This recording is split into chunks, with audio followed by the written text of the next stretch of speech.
சந்தோஷம் தானே. பாதுகாப்பா இருந்தா தானே சந்தோஷத்த உணர முடியும். அப்படி எந்த பாதுகாப்பும் இல்லாதப்போ, இன்செக்யூரிட்டியா இருக்கிறப்போ, எந்த சந்தோஷமும் இருக்காது தானே.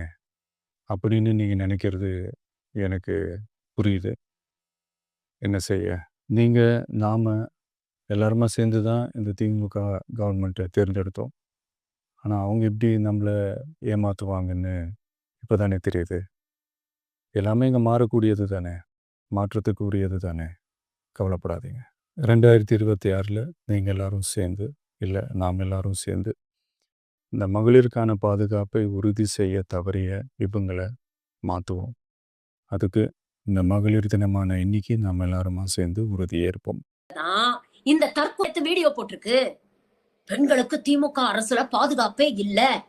நான் வந்தா அப்படியே எல்லாத்தையும் அறுத்து தள்ளிடுவேன். அதனால 2026ல எனக்கு ஓட்டு போடுங்க அப்படின்னு உமன்ஸ் டே அன்னைக்கு பிச்சை எடுத்திருக்கு. இதுங்க எந்த அளவுக்கு தற்குறிகள் பாருங்க.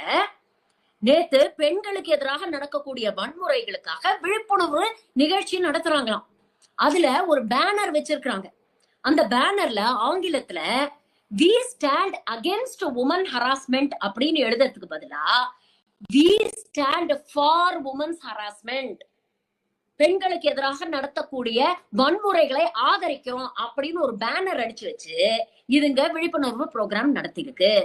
பேனரை டிசைன் பண்ண கட்சிக்காரனுக்கு இது கண்ணுக்கு தெரியல, அத ப்ரூஃப் பார்த்தவனுக்கு இது கண்ணுக்கு தெரியல, பேனரை பிரிண்ட் பண்ணவனுக்கு இது கண்ணுக்கு தெரியல, அத கொண்டு வந்து அங்க வச்சான் பாருங்க அவனுக்கும் கண்ணு தெரியல. சரி, இத்தனை பேர் கூடுறமா கூடி இருக்கீங்கல்ல, உங்க யாருக்குமா அது கண்ணுல தெரியல?